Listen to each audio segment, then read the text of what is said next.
Welcome to Love from the Hip. I'm spiritual hypnotherapist, master esthetician, and your host, Sakura Sutter. This show is created with the intention of helping others to help and love themselves.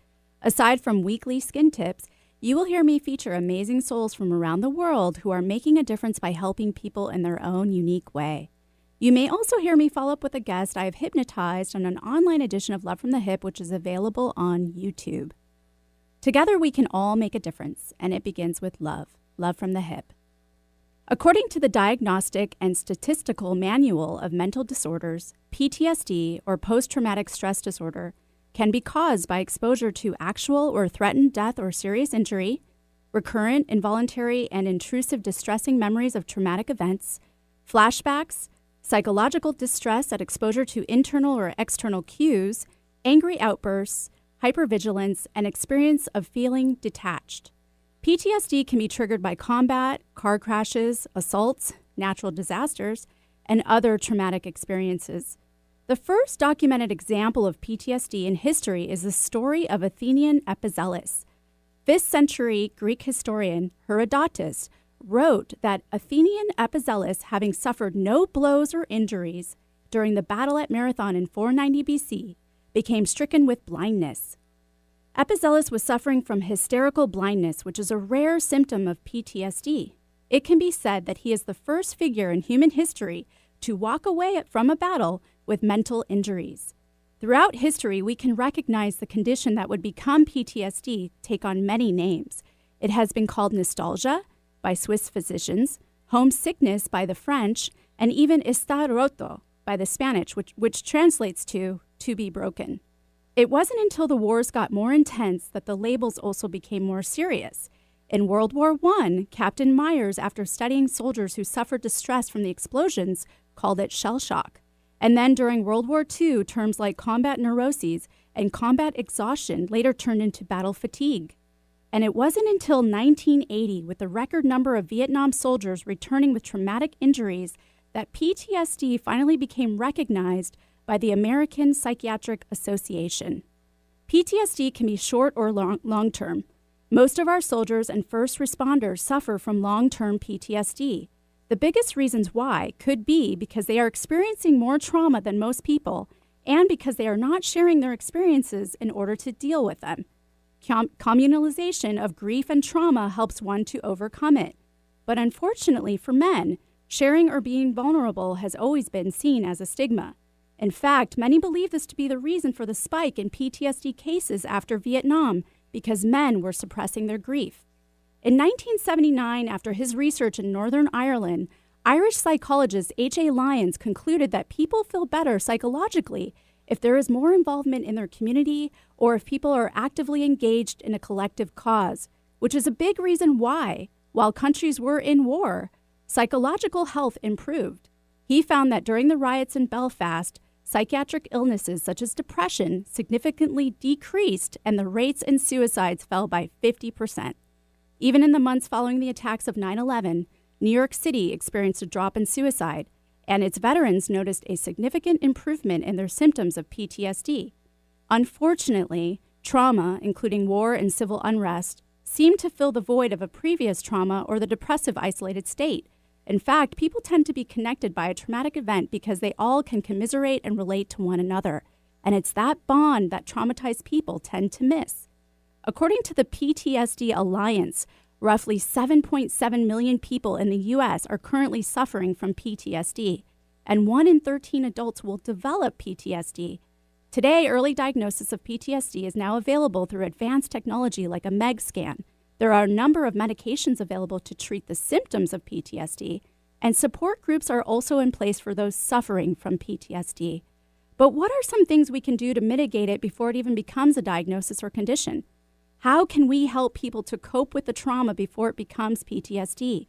What steps are we taking to help integrate people who are exposed to high levels of trauma back into an isolating modern-day society? How can we, as a society, diminish the hidden wound or silent scream?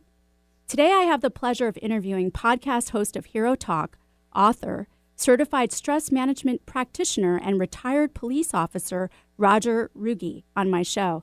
He will not only share his own personal journey with PTSD, but he will also offer techniques and mindful practices he has developed to help others overcome it.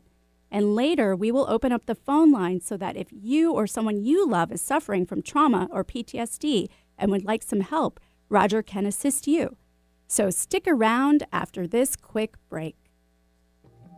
I was taught to fight, taught to win. I never thought I could fail. No fight left, or so it seems. I am a man whose dreams have all deserted. I've changed my face, I've changed my name. Microneedling is a revolutionary treatment that can help reduce the appearance of acne scars, fine lines, pigmentation, wrinkles, even improve the appearance of stretch marks by stimulating collagen and elastin. Sakura Skin and Mind specializes in this procedure that jumpstarts your body's natural healing process. Sakura Skin and Mind believes in not only keeping the skin up to date with the latest trends in the skincare industry, but also keeping the skin beautiful, fast, pretty, painless, and affordable. Find out more at sakuraskinandmind.com. SAKURA skinandmind.com. Make it a great day. Keep your dial on Alternative Talk 1150. It is so strange the way things turn. Drove the night toward my home, the place that I was born. Welcome back to Love from the Hip. I'm spiritual hypnotherapist, master esthetician, and your host, Sakura Sutter. And don't forget to follow me on Instagram and Facebook and subscribe to my YouTube channel, Love from the Hip, and that's HYP. Today I have the pleasure of having podcast host of HEROTAK, author, certified stress management practitioner, and retired police officer Rodger Ruge on my show. Thanks for joining us today. Thanks, Sakura. It's great to be here. Yeah, and you're all the way in Colorado, right? What part? I am in the mountains above Boulder at 8,500 feet. So we are definitely got the Rocky Mountain High going legally up here. Funny. Well, so how long were you a police officer? I did 20 years in service. And where was that at? In Santa Rosa, California, which is in Northern California. A lot of people will probably remember that city for the fires that they experienced a couple of years ago that were pretty devastating. Yeah, that was pretty devastating. So can you share with my listeners what happened in 1995 while you were on the force? Yeah, absolutely. I remember that day so clearly, and it's been a very interesting journey from that point on. But in 1995, I was just about to get off of a shift. I'd been working for 10 hours. And we got a call of a major injury traffic collision that had taken place, and they needed a bunch of people to go. I happened to be relatively close to that event, and I was one of the first people to arrive. And when I got there, I had looked at the scene, and I'd never in my career experienced anything of this magnitude. There were 8 vehicles involved. Over 15 people were in various states of injury.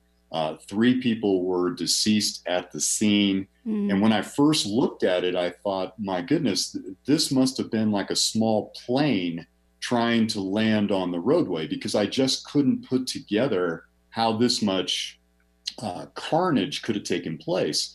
So I was in a state of confusion, and that's a key point I want everyone to remember.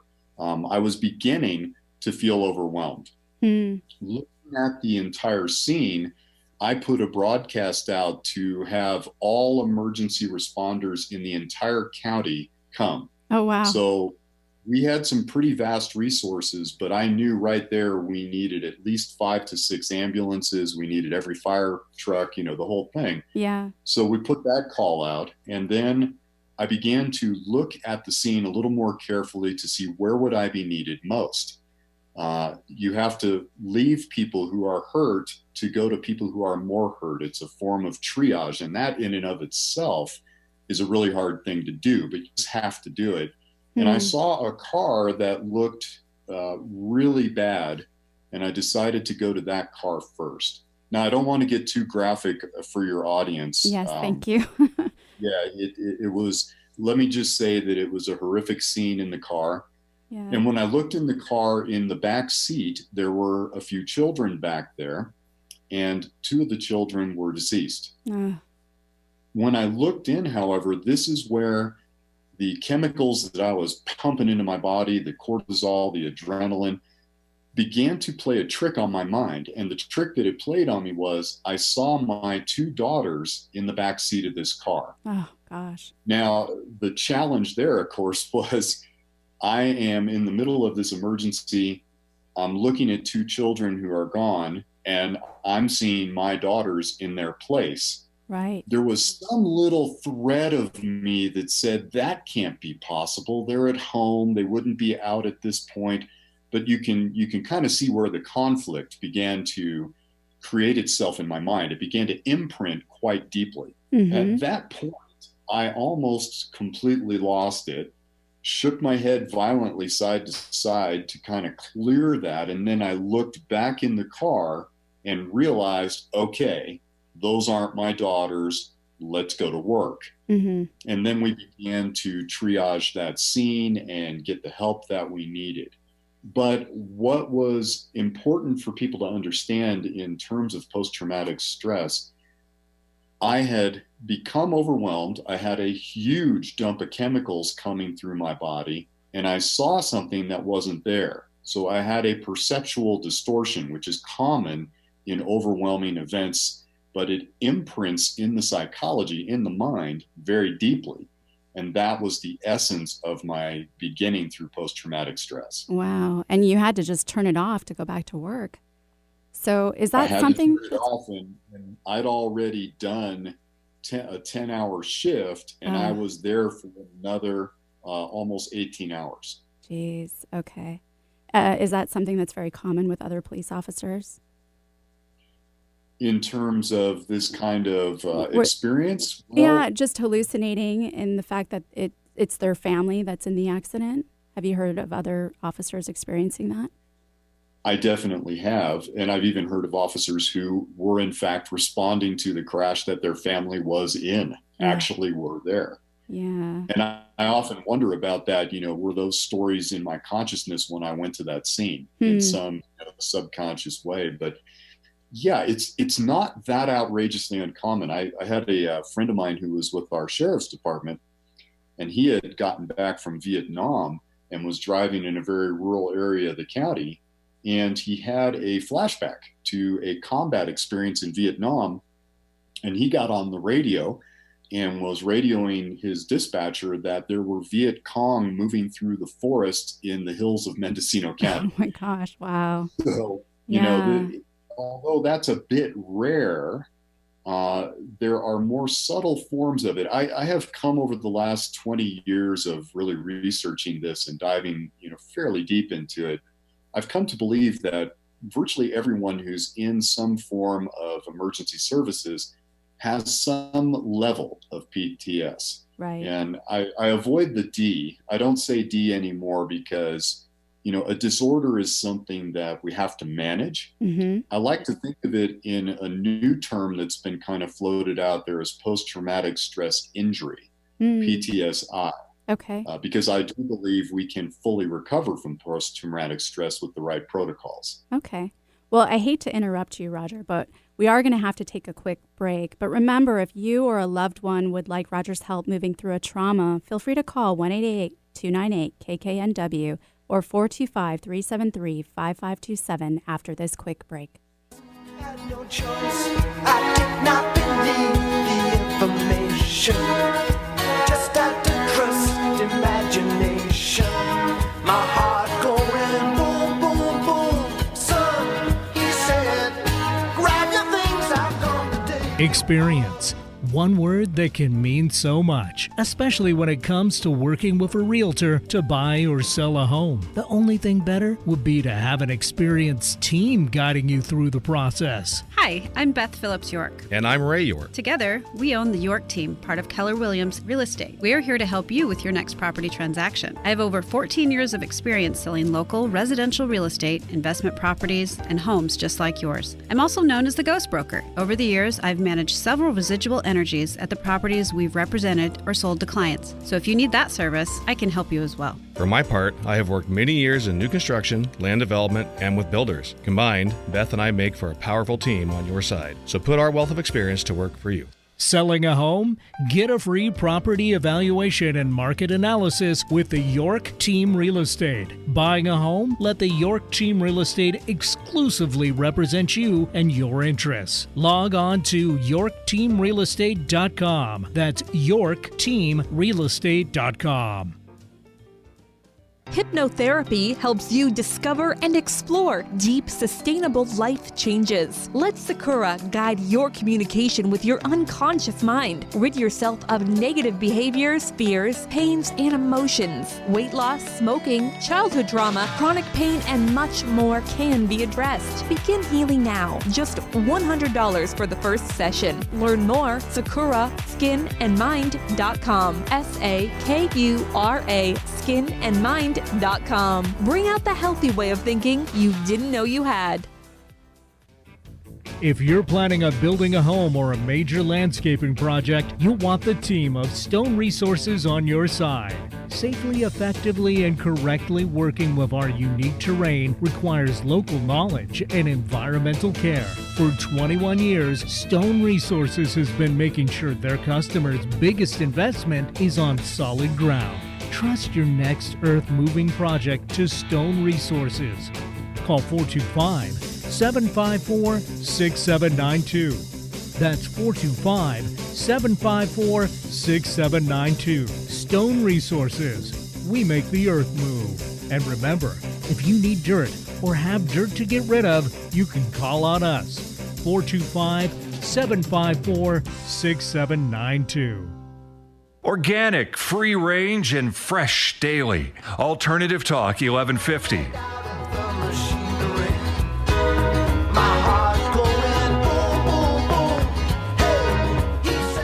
Welcome back to Left from the Hip. I'm spiritual hypnotherapist, master esthetician, and your host, Sakura Sutter. Don't forget this show airs right here on KKNW every Wednesday from 2 to 3 p.m. Today I have the pleasure of having podcast host of HEROTALK, author, certified stress management practitioner, and retired police officer Rodger Ruge on my show. And remember, if you or a loved one is struggling to overcome a trauma and would like some free advice from Rodger, feel free to call 1-888-298-KKNW or 425-373-5527. So, Rodger, before the break, you were sharing your story about when you first kind of really in touch with PTSD through the fatal car accident. So what happened after witnessing that accident? Yeah, the ensuing 5 years that after that, between 1995 and 2000, I began to create a behavioral shift. And what's really interesting about post-traumatic stress and these behavioral shifts is they don't come on in the snap of a finger. They evolve over time, and they evolve so slowly that the loved ones around you are noticing the changes, but aren't necessarily putting together that it was related to that event, because it can evolve over such a long period of time. So for me, what I began to do, and I didn't understand why I was doing it until later, I began to rush into danger. And I began to violate department policies on waiting for backup. And, you know, I would just go in blazing into the glory, as it were. What I came to find out later was through, you know, some therapy that I did and realizations that I had, was that I was trying to kill myself and commit suicide in the hero's way. But what was really fascinating about that journey is I kept doing these risky behaviors, which frankly, I should have been talked to. I should have been disciplined for some of the things I did, because they were outside of clear-cut policies on how to go through certain events. And yet they kept working out. I kept winning. And as a result of that, I kept getting pats on the back, formal department commendations, and I was evolving into that kind of street hero cop and getting accolades from my brothers and sisters, when in fact I was actually in a downward spiral of post-traumatic stress. You were trying to kill yourself. No doubt about it. Yeah. So you had mentioned that it's hard to notice for your loved ones because it can evolve over a period of time. Do you think it's also can be a collection of different traumas that build? Beyond a doubt, and we can get a little bit into the modality of therapy that I did, which was actually very fringe and cutting edge at that time. Mm-hmm. But one of the things that therapy brought up was a whole number of other critical incidents I'd been through that I had just stuffed down inside of me and had literally forgotten about. However, on a subconscious level, they were in there doing their thing. And your comment is spot on, because my therapist said, look, this is a accumulation of multiple events that has led to this point. Yeah. Well, I want to get into the therapy that you used to overcome it, but you had touched on how you weren't getting reprimanded. So is this pretty typical too? Do you see this with other police officers, that there's kind of a spike where they become this hero all of a sudden based on this trauma? It's one manifestation of it. What you really want to look for, if you suspect that someone you know is experiencing symptoms or something, related to post-traumatic stress, I think it's very important to just notice what behavioral changes begin to take place. It could be something as subtle as the person just isn't sleeping well, and now they're in a chronic sleep-deprived state. They used to be really joyful and happy, and now they're not so much. Okay. And as my friend Dr. Kevin Gill Martin, who wrote a great book called Emotional Survival for Law Enforcement, said, they begin to practice or experience the I used to syndrome. And the I used to syndrome is, I used to go to church. I used to exercise. I used to not drink as much. And it's the I used to idea where we begin to see these behavioral shifts of patterns of behavior that we used to be able to predict are no longer there, and new patterns are emerging. That's pretty much a red flag where we should really begin paying attention to what might be going on. Okay. Yeah. And I have read too that PTSD usually is common among people that have addictions or that end up developing addictions because of PTSD. Without a doubt, because, one of the ways that we dull the experience, which is incredibly visceral, and if you've never experienced it, it's really hard to comprehend just how dramatically affecting it is on the body, mind, and spirit. And so it's a natural to begin to self-medicate to just take the edge off. Mm-hmm. Okay. So how did you finally overcome your PTSD? I was in a deposition for that accident, and there were 18 attorneys in that deposition representing multiple clients, and everybody was really curious to hear my testimony in the deposition. This is literally 5 years later. And they put a stack of photographs down on the table, and they asked me to look at each of the photographs and make comments about the scene. And of course, wouldn't you know that the very first photograph I see is that car. Yeah. Well, what that did to me was I literally flashed back to the scene. So for people who are not familiar with what a flashback is, I was no longer in the office with the 18 attorneys. I was back at the scene as if it were real in that moment. Mm-hmm. So imagine the mental confusion you experience when you have that happen. I'm there with the sounds, the smells, the screaming people, the carnage, the visual cues. All of it is incredibly real. And then when I came back to the room, I honestly, to this day, have no idea how much time transpired, but I was crying. And I have now 18 attorneys and a judge looking at me like, what in the world is going on with this guy? I just pushed my chair back and walked out. Wow. And I knew at that point that I needed help. So at that point in time, I took a risk, and it was a risk at that time, especially in getting a hold of our employee assistance program and beginning to see a police psychologist. Okay. And what form of modality did they use? Well, we did talk therapy initially. And this is where the real challenge came in. You were able to go anonymously for 6 sessions. Okay, that's good.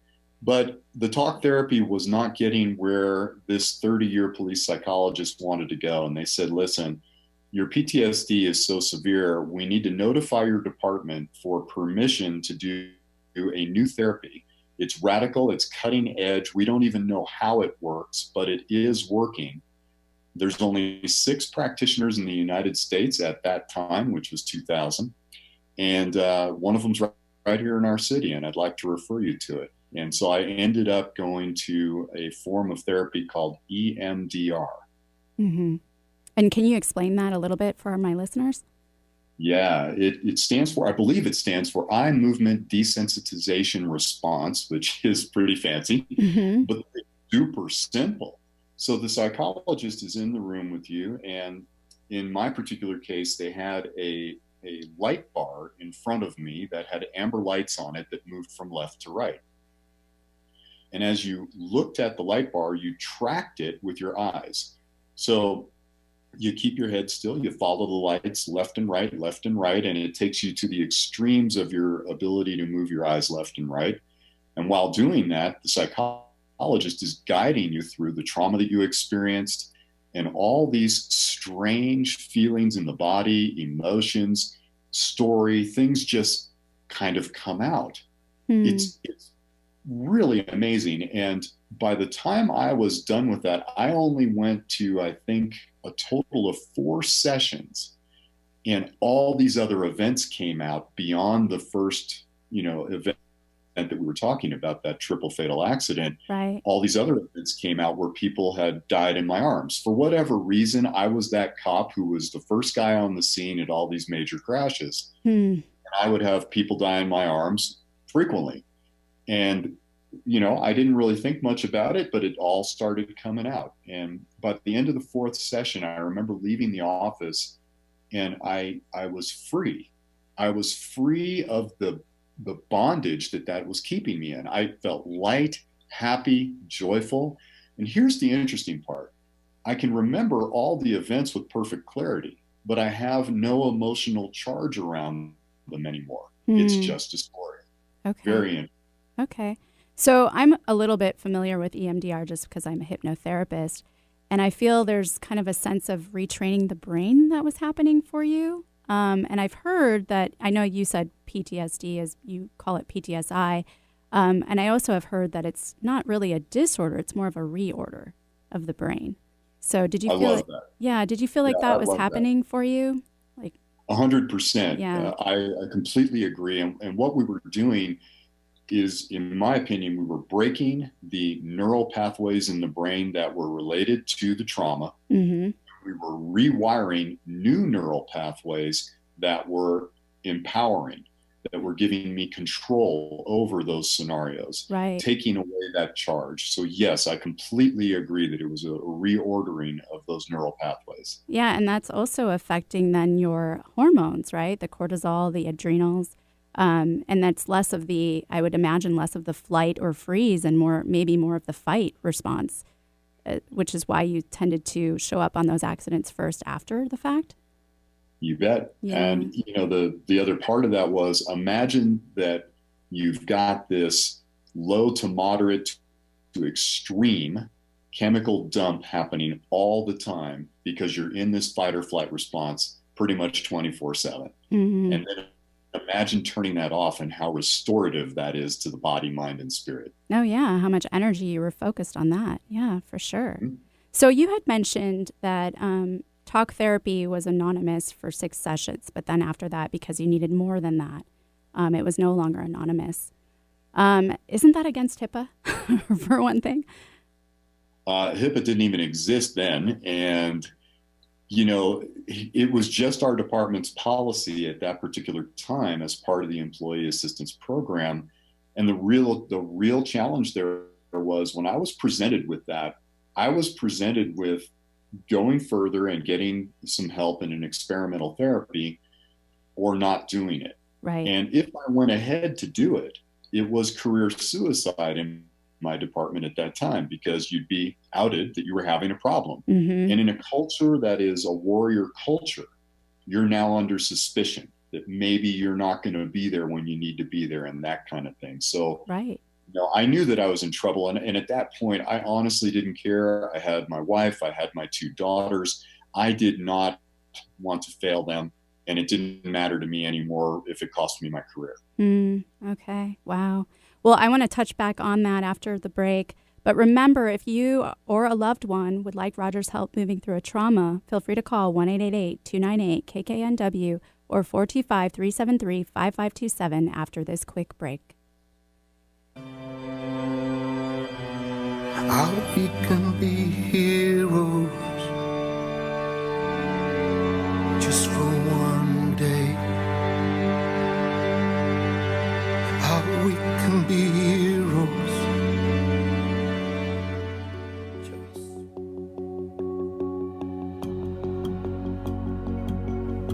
On this weekly Skinny, I would like to talk about gua sa. What exactly is it? Gua sa, which translates to scrape wind, also called scraping, coining, or spooning, is an alternative therapy which addresses stagnant energy or qi. The treatment involves a massage tool that is gently run over the skin in sequenced movements. This tool is typically made out of jade, rose quartz, or bean stone, and is very smooth with no sharp edges. This ancient Chinese healing technique is commonly used on the whole body, but in a more aggressive manner than the face. It was originally used in ancient practices to rid of illness. However, it was later discovered to have cosmetic benefits when done on the face and neck as well. These cosmetic benefits include stimulating the dermis to support collagen and elastin production, as exponentially increasing circulation, aiding in lymph drainage, therefore reducing puffiness, and ultimately assisting in faster skin cell turnover and proper skin cell function. Gua sa can also alleviate headaches by helping unlock aching jaws and releasing tension in the brow area. Overall, results achieved with gua sa are a healthier, brighter, and more radiant complexion. Gua sa can be safely added on to any facial and should be painless. If you are interested in trying gua sa in your next facial, feel free to email me at sakura@lovefromthehip.com or call 206-730-7429. If you are interested in trying gua sa in your next facial, feel free to email me at sakura@sakuraskinandmind.com or call 206-730-7429.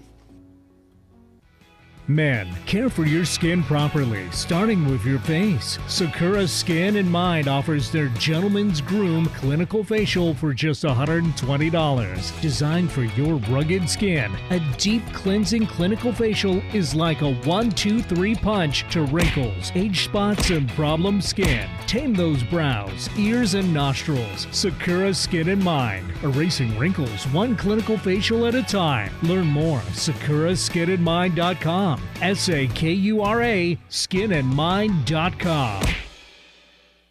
Coming up March 25th on Conversations Live with Vicki St. Clair, Seattle author Elise Hooper joins us with a peek into the life of photographer Dorothea Lange, the woman who captured the real America. We'll also hear from international best-selling author Steve Berry, who always reveals little-known facts about history and thrillers. Tune in Monday at noon Pacific Time and Fridays at 6 a.m. Catch up on more than 600 podcasts at conversationslive.net. On the path to good health and well-being? Alternative Talk 1150 is the station for you. Just for one day. Welcome back to Love from the Hip. I'm spiritual hypnotherapist, master esthetician, and your host, Sakura Sutter. And feel free to email me at sakura@lovefromthehip.com with your comments, your criticisms, your questions, and your well wishes. Let me know how I'm doing.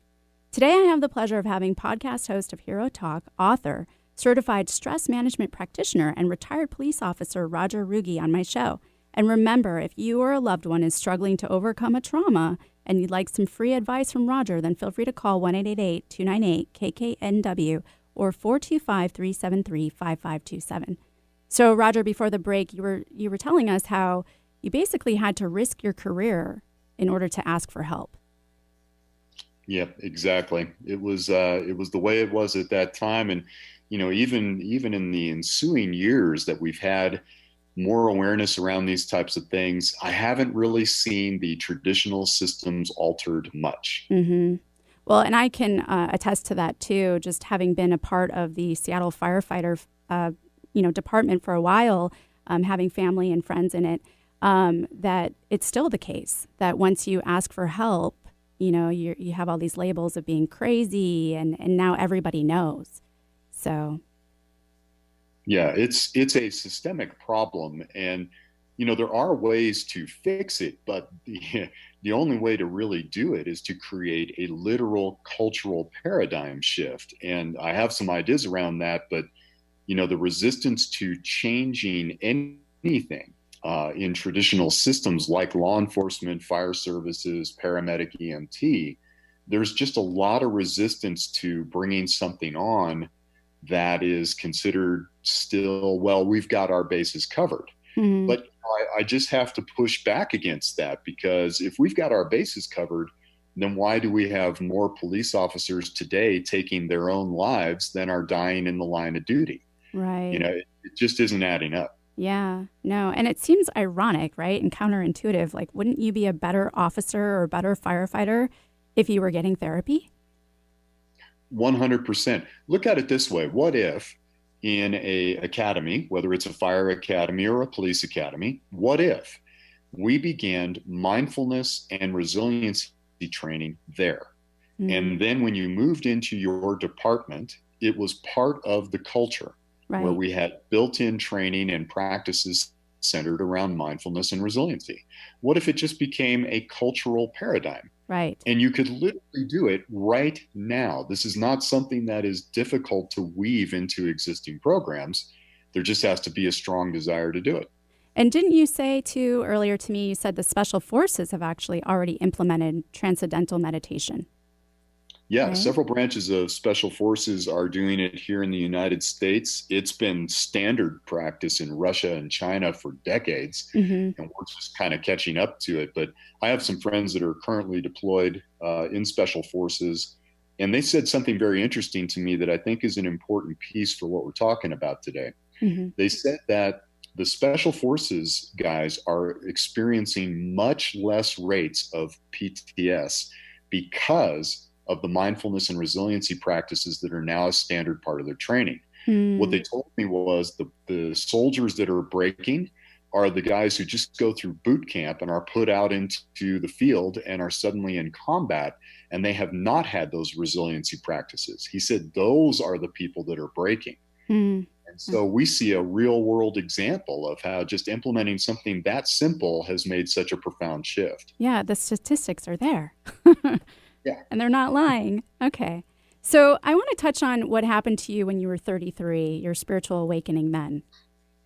Yeah, absolutely. It's an interesting journey. So I was practicing martial arts, and my teacher was this little skinny 130-pound hippie who was so gentle and a very, very skillful martial artist. And I did this to begin to enhance my warrior skills for the street. And I was training there for several years, and we had a man come in who was a guard at San Quentin Prison. And San Quentin Prison is a maximum security prison, so, it's a pretty tough job out there. And this guy was huge, 250 pounds of solid muscle. I suspected from his anger issues he was probably doing steroids. And so just picture a bodybuilder who weighed 120 pounds more than my teacher. And one day he got very angry at my teacher and accused him of not being worth his salt as a teacher, that the art was no good. And my teacher said something very interesting to him. He said, well, you might be right about that, because I've never actually been in a fight. I've been studying this art for 25 years and teaching for the last 15, but I don't get in fights. I don't go to places where that happens. And so this guy continues to badger my teacher. And then my teacher says to him, well, why don't you attack me and let's see how it goes? And, here I am, a working police officer at the time. I'm looking at this weight difference. I'm getting very nervous. And the bottom line is the fight goes down. And this guy attacks with everything he's got. And after about 90 seconds, where during that time my teacher only blocked the blows that were coming in, he never threw a punch, even though he had many opportunities to do so, the man exhausted himself and collapsed onto the ground. And when he collapsed onto the ground and couldn't get up, this is what literally changed the direction of my life. I watched my teacher go over and with deep humility and love, help him up, dust him off, and truly thank him for attacking with his full warrior spirit so that he validated that the art in fact worked and that my teacher was capable of using it in a fight. And, the poor man, his ego was so badly bruised, he left and never came back. I was going to say. And that was certainly not my teacher's intention. But Right. I spent a sleepless night wondering how my teacher, in the face of such violence and aggression, could hold the energy of love. I really didn't understand that. And I really wanted to, because I realized that was the next evolution in my law enforcement career, was to move that officer who comes with compassion and love, but can also use force when necessary. And he turned me on to an organization that he had learned meditation from. And that was an organization called the Self-Realization Fellowship. And they offered meditation lessons. So I signed up, and I spent the next 15 years studying with their monks the deeper aspects of the self. Wow. And how did that change your role as a police officer? I began to evolve into that loving, compassionate officer. I began to take better care of myself, body, mind, and spirit. I began to meditate daily, and I started with just little 5 to 10 minute meditations. And, on some days it evolved into 6 hours, because it's just so blissful once you get a taste of it. And it's like any skill, you can enhance and practice it all you want and take it as deep as you want. And I loved it. So I became a better man, and I became a better officer. And then I started to realize, my goodness, if I could begin to share some of what I've learned with my brothers and sisters in service, I could help them evolve into more peaceful beings and, absolutely mitigate the impacts of post-traumatic stress. Wow. Well, I want to get back into that as well, but we're going to have to take a quick break. So everyone stick around for more Love from the Hip. A kind and steady heart can conquer doubt and fear. A little courage goes a long, long way. Gets you a little bit further down the road each day. Experience. One word that can mean so much, especially when it comes to working with a realtor to buy or sell a home. The only thing better would be to have an experienced team guiding you through the process. Hi, I'm Beth Phillips York. And I'm Ray York. Together, we own the York team, part of Keller Williams Real Estate. We are here to help you with your next property transaction. I have over 14 years of experience selling local residential real estate, investment properties, and homes just like yours. I'm also known as the Ghost Broker. Over the years, I've managed several residual energies at the properties we've represented or sold to clients. So if you need that service, I can help you as well. For my part, I have worked many years in new construction, land development, and with builders. Combined, Beth and I make for a powerful team on your side. So put our wealth of experience to work for you. Selling a home? Get a free property evaluation and market analysis with the York Team Real Estate. Buying a home? Let the York Team Real Estate exclusively represent you and your interests. Log on to YorkTeamRealEstate.com. That's YorkTeamRealEstate.com.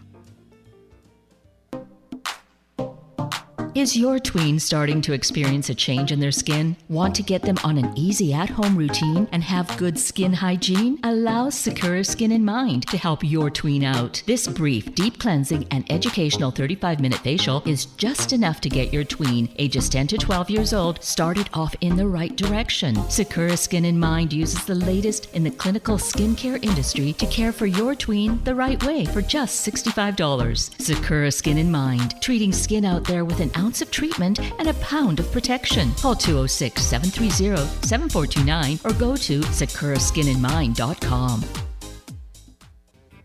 If you're planning on building a home or a major landscaping project, you want the team of Stone Resources on your side. Safely, effectively, and correctly working with our unique terrain requires local knowledge and environmental care. For 21 years, Stone Resources has been making sure their customers' biggest investment is on solid ground. Trust your next earth-moving project to Stone Resources. Call 425-754-6792. That's 425-754-6792. Stone Resources. We make the earth move. And remember, if you need dirt, or have dirt to get rid of, you can call on us. 425-754-6792. Bringing good vibes to the Puget Sound and the world. Alternative Talk 1150. He's sure to see you through. Welcome back to Love from the Hip. I'm spiritual hypnotherapist, master esthetician, and your host, Sakura Sutter. And don't forget to follow me on Instagram and Facebook and subscribe to my YouTube channel, Love from the Hip, and that's HYP. Today I have the pleasure of having podcast host of HEROTAK, author, certified stress management practitioner, and retired police officer, Rodger Ruge, on my show. So Rodger, before the break, you were telling us about some spiritual teachings. So where has that brought you to today? Oh, it's been such an incredible journey. I've been really fortunate. I got very curious after my experience with EMDR to begin to research alternative therapies, since I knew that existing structures could only go so far. So I began studying with monks, Native American shamans, Russian special forces, anybody I could get my hands on to discover the deeper aspects of the body, mind, and spirit. And, it really kept circling it back around to two key foundations, which was breath work and meditation, and just different modalities of that to begin to do that. So, I really had an incredible good fortune of training with a Native American shaman named Running Bear. Running Bear was also a warrior. He was in Vietnam. So he understood the hero's journey. Right. And through him, I began to learn deeper practices of healing using your hands, for example, or using your own mind. And I know for a lot of listeners, they're thinking, oh boy, here we go down the rabbit hole of woo-woo. But not my listeners, Rodger. Yeah. The truth of it is we've really begun to marry science and these practices together. We're beginning to understand biochemically what's actually happening in the body. So, we've got guys like Dr. Joe Dispenza and Greg Braden and Bruce Lipton. And what they're showing us is, this is not some esoteric practice. These are absolutely founded in science, and they work because of the rewiring of the neural pathways in the brain, which affects every part of the physiology. Right. So I began to take this into law enforcement classes. And I have literally taught thousands of officers, firefighters, paramedics, and military personnel, even emergency room staff around the country, in mindfulness and resiliency practices that are outside of the traditional systems. And, that's the point. I consider myself a person who has closed a gap. So yes, you've got your traditional system that is unlikely to change. But there are so many other things we can learn out there, so many other things we can try and experiment with. And since I've walked the hero's journey and I have this knowledge, I'm also a law enforcement master instructor. So I build and design training to reach other people, to expose them to, like a menu at a restaurant, different things. And when one resonates with them, they can play with it, try it, and see how it works out for them. That's perfect. I realize, though, that getting in the classroom is great, but I'm still, it's like a Band-Aid on a machine gun wound. I'm not reaching the numbers that I wanted to reach. And that's why I've just launched a podcast so that I could allow people to come to that and gain information that they normally wouldn't be able to gain. But the genius part, they can do it in privacy without outing themselves, without risking anyone else knowing, and they can gain information. So that's the direction of my life now. That's beautiful. And again, for our listeners, the podcast is called? The podcast is called HEROTAK, and it's on various podcast formats. I'm being reviewed by iTunes because I just literally set up that account, and they take about 2 weeks. But you can get it at herotalk.libsyn, LIBSYN.com. Okay. And the first 2 episodes are there, and I'm going to keep rolling from there. That's wonderful. Well, that's really terrific that you're doing all of that. And so can I ask you a few things about PTS? See, I'm leaving out the D. I'm learning. So do you think it can be cured? Yes, I'm a living example of that. I have completely overcome my PTS, no doubt about it. And that's why I like to call it an injury.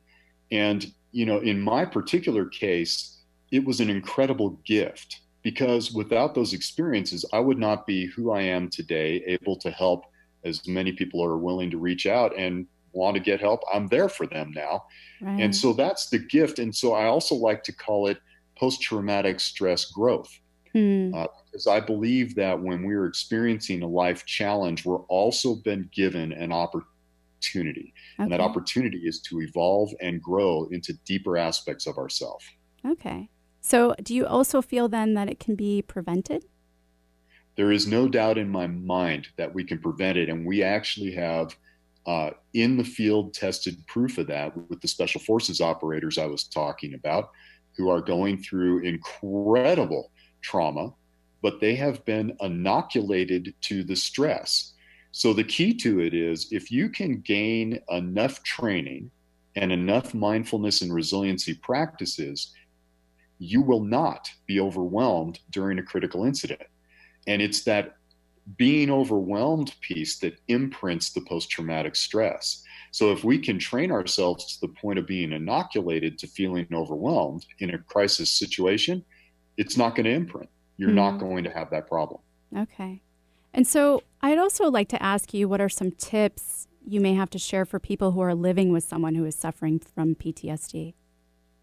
Yeah, this is a very, very difficult thing for the loved ones, because typically when you approach someone, hey, I'm concerned about this, you're going to get a lot of pushback on that, has been my experience. And so, I invite anyone who might be struggling in that way to reach out to me, and we can take some time to go over some ideas that may fit their individual scenario best. At the very, very least, I recommend that loved one begin to think about doing therapy for themselves so that they can understand how to best support and relate to someone who's experiencing post-traumatic stress. It is complex, and you want to walk this path very carefully, because if you push too far one way or the other, it could set up a number of negative scenarios as well.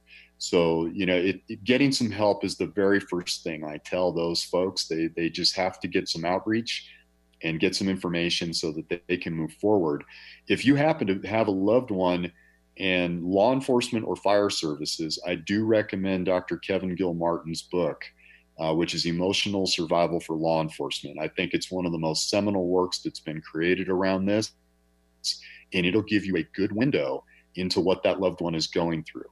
Wow, that's wonderful. And are there any immediate signs where one should seek more urgent care or medical assistance for their loved one? Yeah, I mean, if you see a dramatic behavioral shift where they're suddenly not sleeping, and if they're talking about, I don't know if I want to be around anymore, putting their fingers up to their head as if it's a gun and pulling the trigger, saying things like, yeah, I should probably just kill myself, anything that indicates a suicidal ideation is time for an intervention. Those are not bluffs. That's the subconscious mind coming out and making a statement, and it's really time to wake up. At that point, I'm seeking professional intervention. Okay. So how can my listeners follow you or learn more about your podcast? Yeah, well, they can go to HEROTALK.org. I'm in the process of building a website, but that takes you to my LinkedIn profile.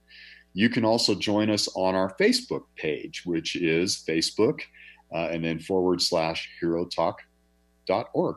All right. Well, thanks again, Rodger, for being here today. I appreciate all of your help with what you're doing. I think it's remarkable. Thank you so much. It was an honor to be here. And thank you, Eric, my super producer. And thank you to the listener. And you can find me at lovefromthehip.com or sakuraskinandmind.com. You can also follow me on Instagram or on Facebook, and subscribe to my YouTube channel, as well as my podcast on Podcast One, Love from the Hip, and that's HYP. And if you really love the show and are interested in advertising your business here, or have any questions or comments, feel free to email me at sakura@lovefromthehip.com. Tune in next Wednesday at 2 p.m. for another Love from the Hip, and make self-love contagious. Go ahead, I dare ya.